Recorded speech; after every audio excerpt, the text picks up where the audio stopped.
TOA community and Fit Body Bootcamp community. What's up, everyone? Welcome back to the channel. Robert Linkul, trainingtheolderadult.com.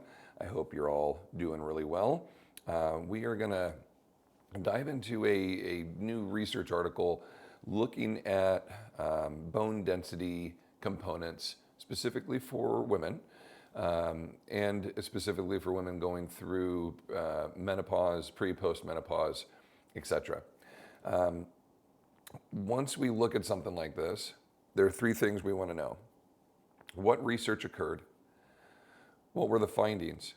And then how do we use that? What do we need to know, basically, to apply to this? So as we go through these, this will be my intention, is to share those three things with you. This article comes from Sarah Thompson, and the article is called New Exercise Recommendations for Osteoporosis. So in this pretty well written article, they discuss a couple of different things in here. Number one, Sarah, the author, has some good stats in there for you. 9.9 million Americans with osteoporosis, and most are post-menopausal women. Now, when we're talking about 9.9 million people, these are diagnosed individuals with osteoporosis.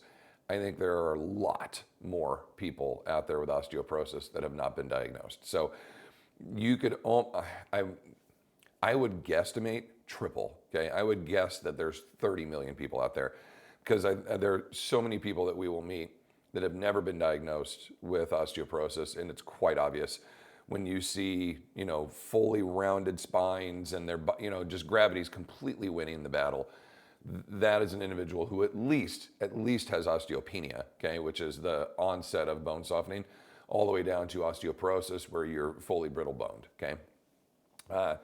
She quotes a doctor in there, Dr. Hansel, and he says on there, there's not much that you can do to improve bone density or mass as you approach age 50. Dr. Peter Attia talks about this too. Says if you want to be a superstar when you're 80, that has to start when you're 50. Well, in this case, for bone density components, the highest peak or point in your life is between the age of 20 and 30, when you're really establishing this high bar for how dense or how strong your bones are going to be.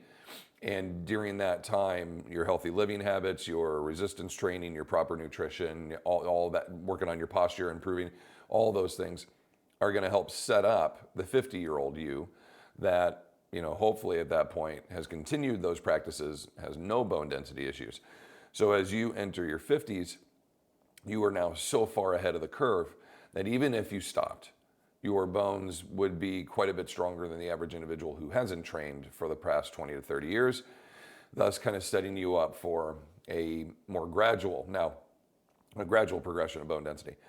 Now, at any point that you stop resistance training, within 10 days, there are going to be effects of sarcopenic return, meaning your muscle mass is going to start to deteriorate, and you're going to start to lose the ability to perform right around 4 to 6% on all measures: strength, power output, posture, endurance, etc.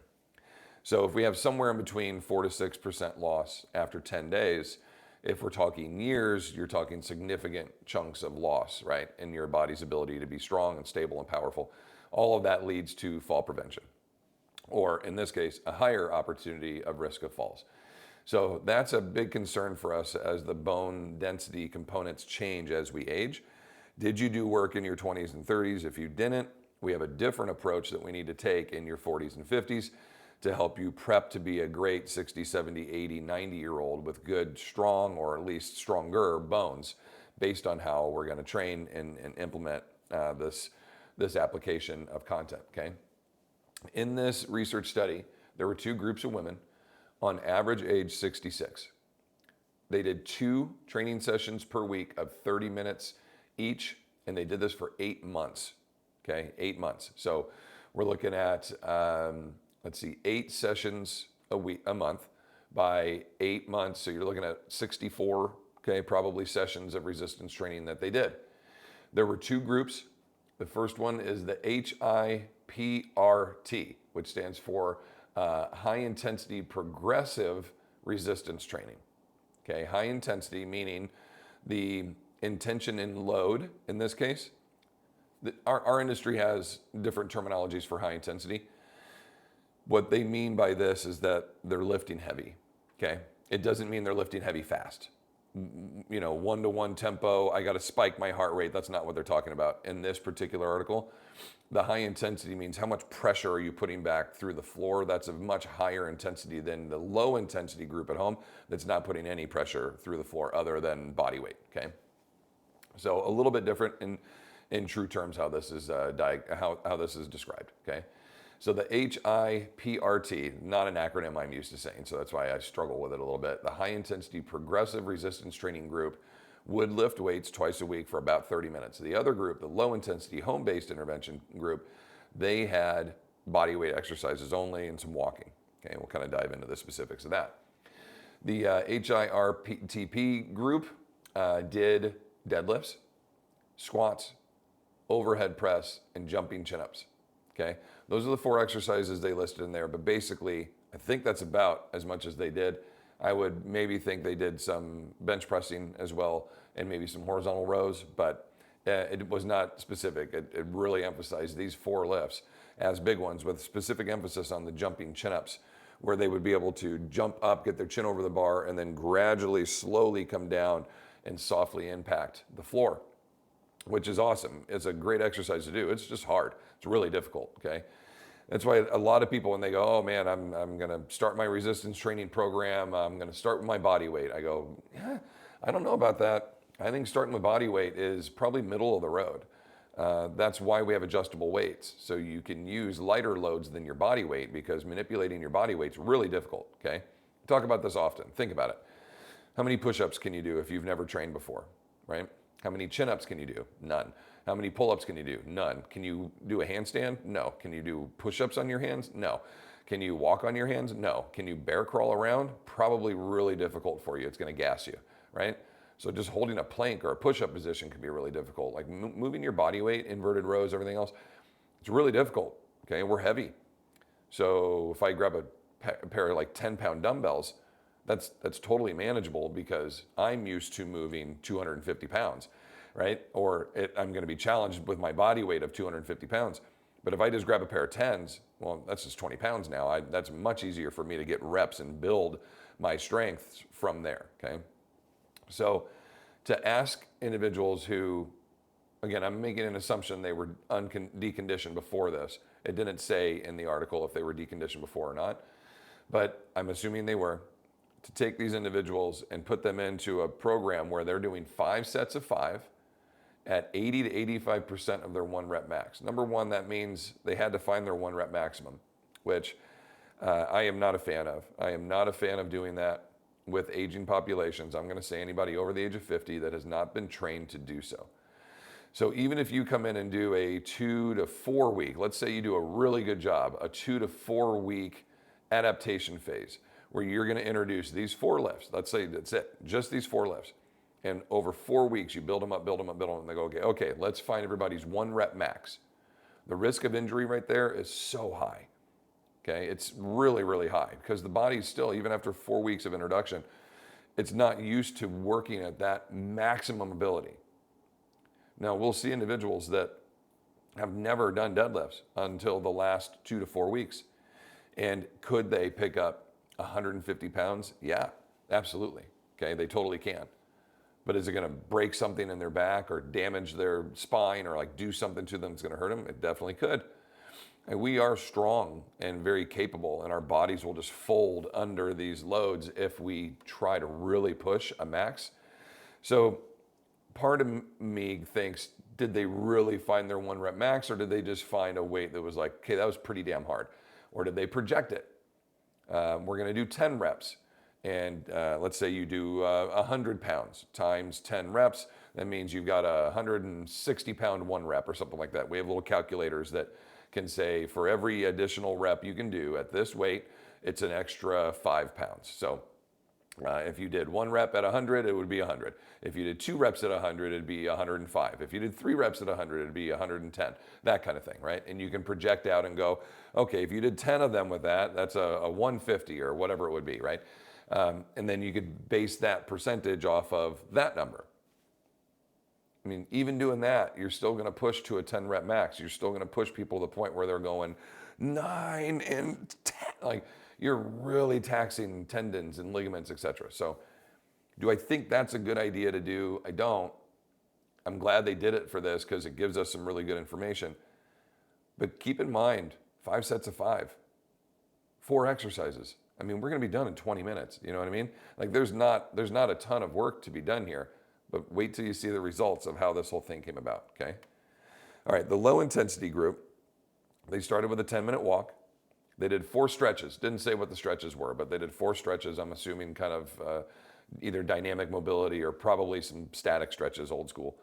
And then they did 4 body weight exercises like lunges, squats, calf pumps, and shoulder shrugs, okay?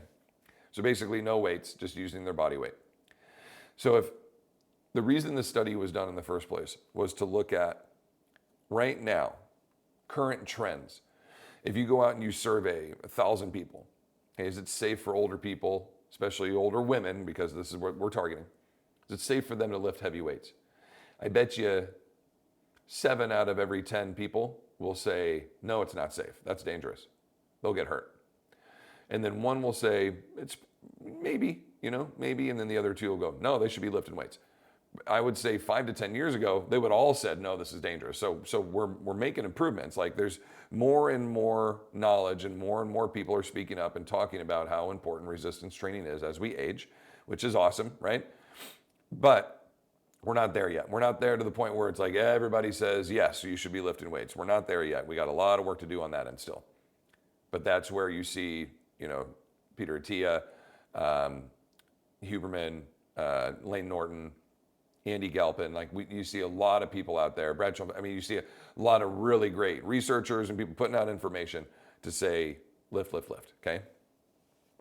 We're battling this understanding of norm. And the norm that says right now, aging pops should use little tiny light weights, if any weight at all, or just body weight and do lots and lots of reps. And my argument for that is, if you're doing that because you're afraid you're going to get hurt, by using a heavy load, basically using a light load and doing excessive repetition, there's an equal opportunity for injury there. And there's been some, decently consistent research that shows, on average, you have a 4 to 6% injury rate just to go exercise, period, at any point. Where if you're doing eccentric focus style of training, it's a little bit safer, 4%. If you're doing any other regular style of training, it's about 6%. If you're doing high intensity stuff, it trends to go up towards 8 to 15%, somewhere in there, just depending on what style of training you're doing, okay? And again, that high intensity is not what we're talking about here. That's like fast pace, dynamic, across style of training that is high conditioning, but high load at the same time. Very challenging style. More opportunity for injuries there, okay? So the norm is if that style of training is going to hurt us, then if we lift really lightweight or hardly any weight at all, okay, or just body weight, that they'll be safe, that they're not going to hurt themselves. Well, in this case, you're going to do lots of reps if you want to push yourself to a point where you go, hey, I feel something, okay? Or you're just going through the motions. Hey, I need you to do 10 arm circles. You're like, okay, cool. This is great that I'm moving my arms, but is there really any age benefit here for me? At any point in life. Okay, even babies that move their arms like this, are they building better delts? It's so minimal, right? It's so minimal. But we have this, boy, what's the right word? Patronizing focus for the older pops. That, let's just do this bare minimum, get you moving, it'll be better than nothing. Hey, you're going to work out with your loafers on. Come on, it's not, for the time invested, there's zero return. If anything, it's social. They get to hang out together.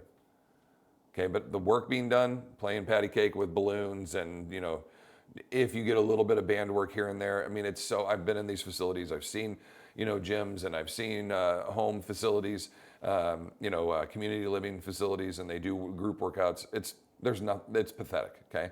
Just my honest opinion, it's pathetic.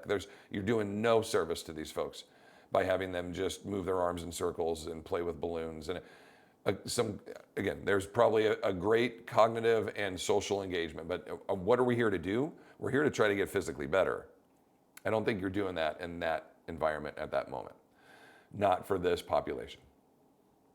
So no weights or body weight, be safe. Well, I want to change, I want to get better. Lots of reps, injury occurs from some type of itis, tendonitis, bursitis, etc., overuse injury. So I was worried about hurting myself too heavy. I'm worried about hurting myself by doing too many reps. Either way, you end up injured, okay? We find something that's right in the middle of this, consistent load that I can lift with good range, etc. We reap benefits. That's the goal. All participants were pre and post tested for a bone density scan, so they all got tested on their bone density. They did something called the timed up and go. Timed up and go, you're seated. We say 3, 2, 1, go. You stand up, you walk out 10 feet around a cone, come back, sit down. I time that, okay? And it can take, from,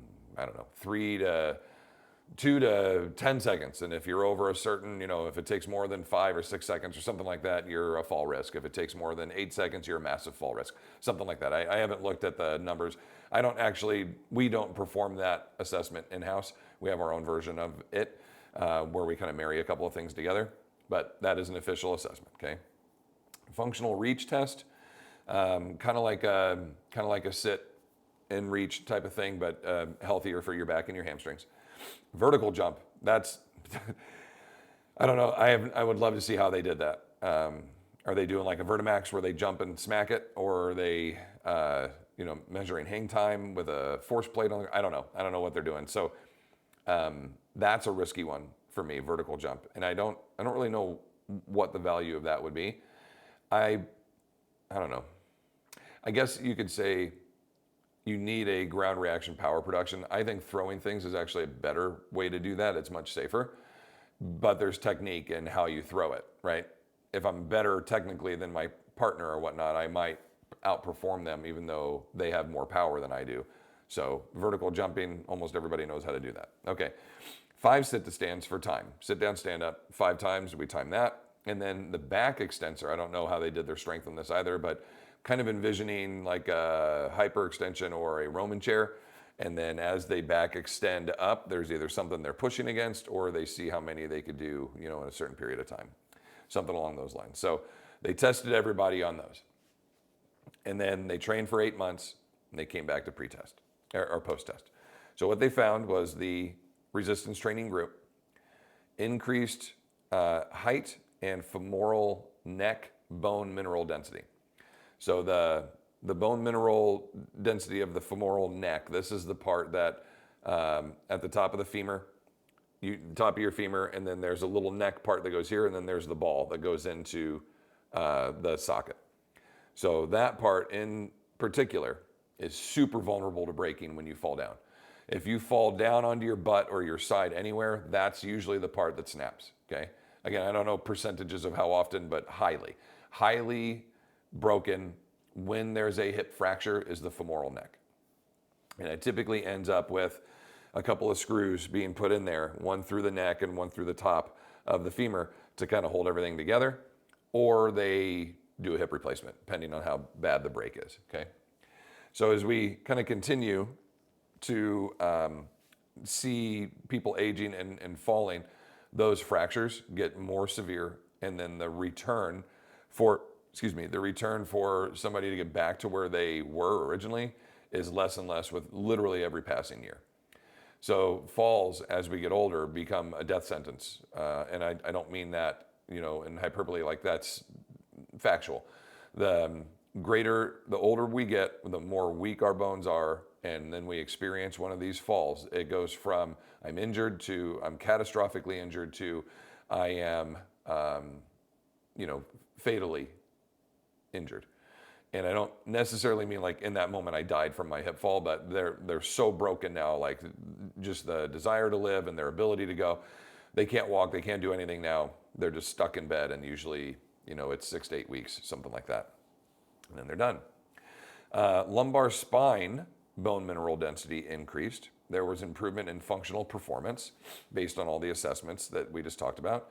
Compared to participants of the low intensity based intervention, their improvements were catastrophically better. Okay, so much, much higher. Most importantly, nobody got injured. Okay, nobody got injured, which is fantastic because that's the whole idea of the study is if we take older postmenopausal women and have them lift weights of anything somewhat significantly heavy, they're all going to get injured. Okay, nobody got injured. Everybody improved on their performance. Everybody's bones got more dense. Specifically, where they fall and get hurt the most and the most catastrophic, and then their spine. So these are great findings. And then the ones at home didn't improve at all. Basically, all their scores, as far as bone density and all that, nothing changed. If not, got worse. And then a lot of them increased mobility, and some of their performance tests, it sounds like, did okay, but not much, okay? So current recommendations right now, this is not based on the study. This is what the current recommendations are at this moment. Individuals with osteoporosis are to perform low to moderate weight-bearing exercises. That's what the current instructions are. If you have bone density issues, if you lift something heavy, all your bones are going to blow apart. So you can't do that. So you need to use low to moderate or just body weight, okay? That, and typically they're giving you some type of drug that they're going to suggest will help your bones.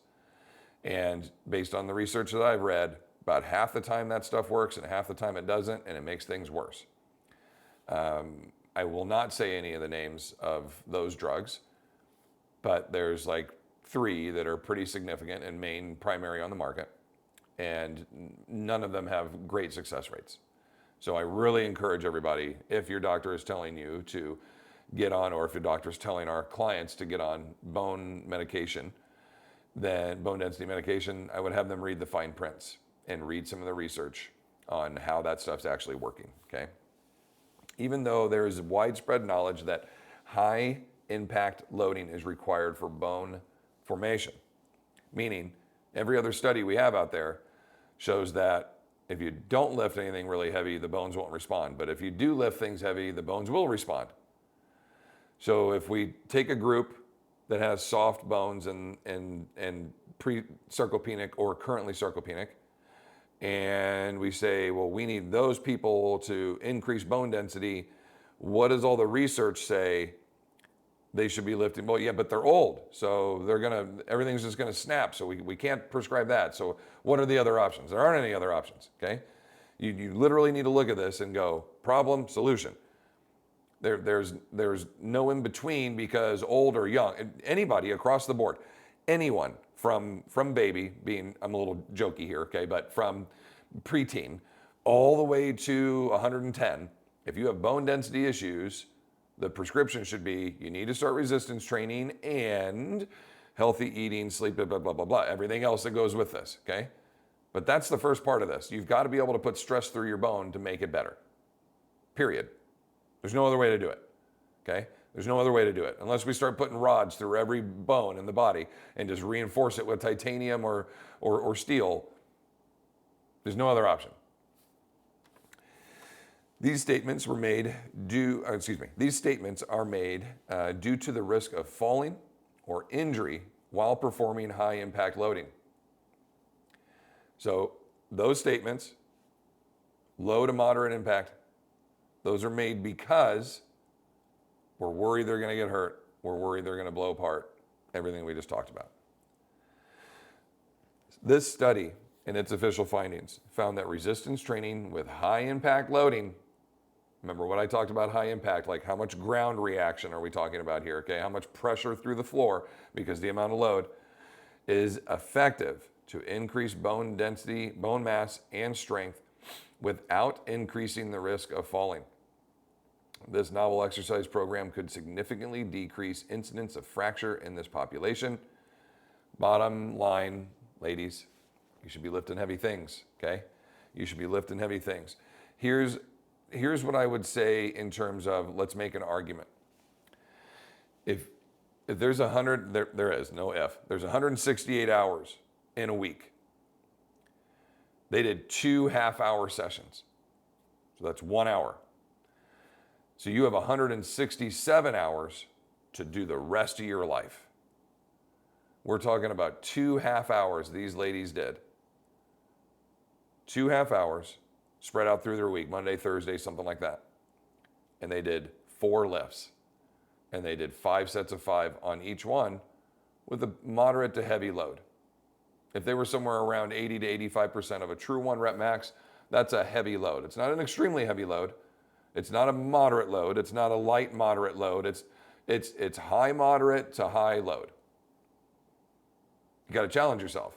You've got to hit number 5 and be like, woof, boy, maybe I could have done 1 or 2 more. That's a good load to work with. It means you're pushing it. You're not lifting so heavy that you're putting yourself at risk of blowing apart. Obviously, that's slowly, we want to build you up. But on the other side, it's not your 2-pound pink dumbbells and some balloons and the lightest yellow resistant band that you've ever touched. It's load. You got to lift. So 4 exercises, 5 sets of 5.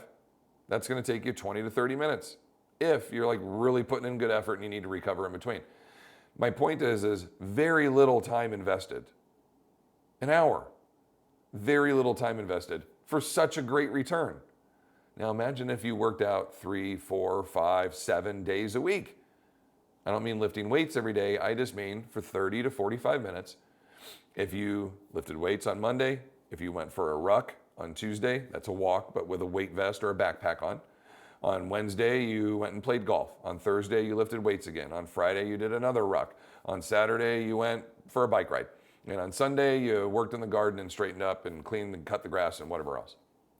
That's 30 to 45 minutes plus of physical activity every single day.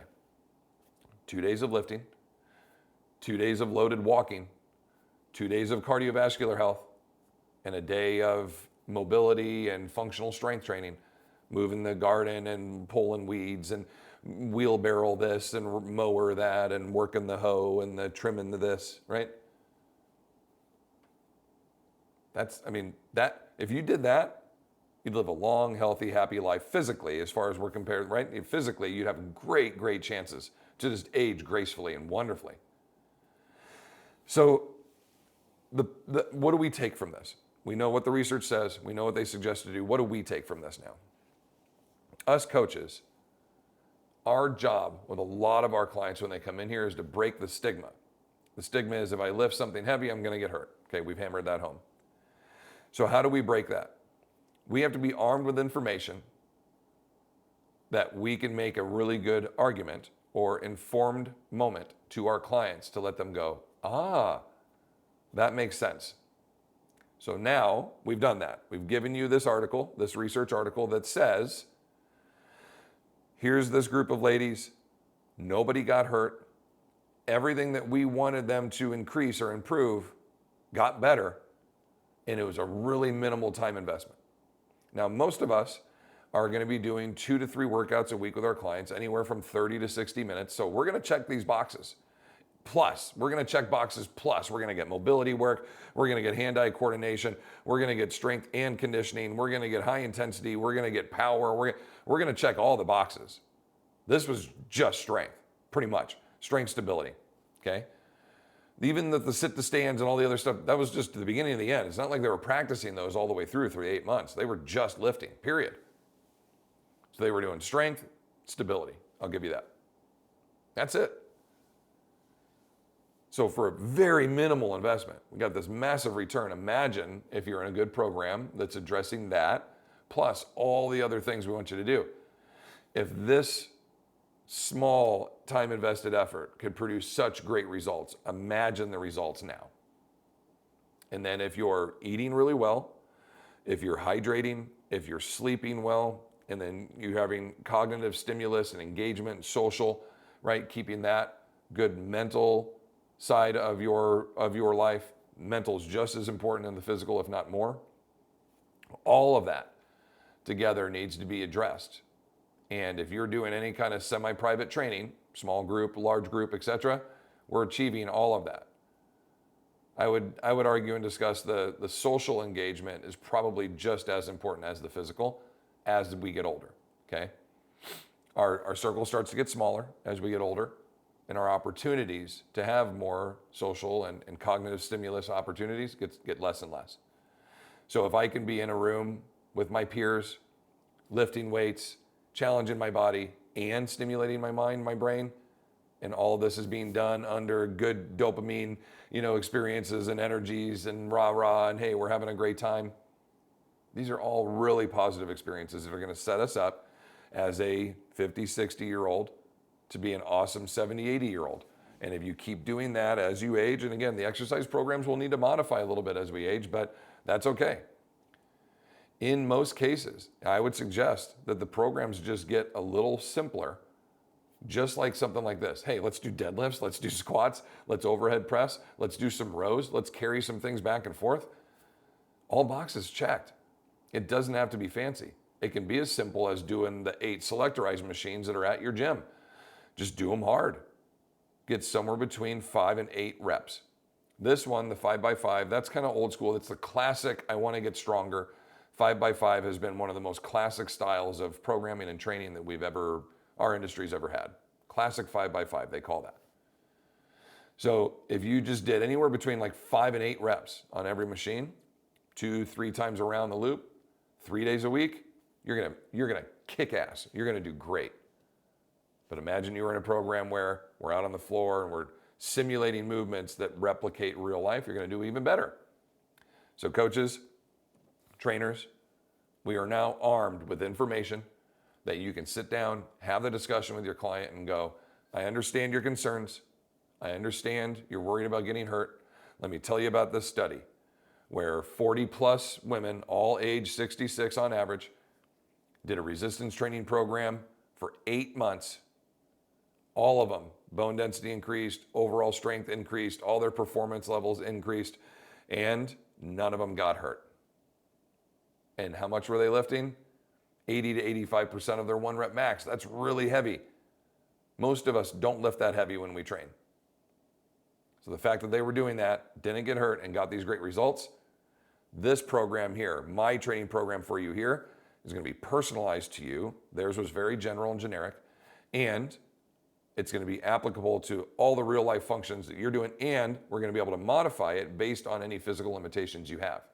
We will not work around your physical limitations. We will learn to apply this strength training strategy to the body of work that you have, to the body that we are functioning with here. And if that means you can't overhead press yet, we will modify, but we will find a way to get you to overhead press as long as your body is capable of doing so, meaning structurally there's nothing broken. And so you have those discussions. You want them to go, okay, there's science and research behind this that support what you're saying. Now, cognitively, I believe it. Then we could look at videos, or we could look at the charts that they showed from this article that showed everybody's performance. Okay, now physically, you've seen people perform this and seen the results that they had. There's kind of a psychomotor component to that. And now, through our discussion, I believe you, educated coach, trainer. I trust this. There's my affective learning domain. We've married all this together now. I understand. I physically feel and see, and I trust.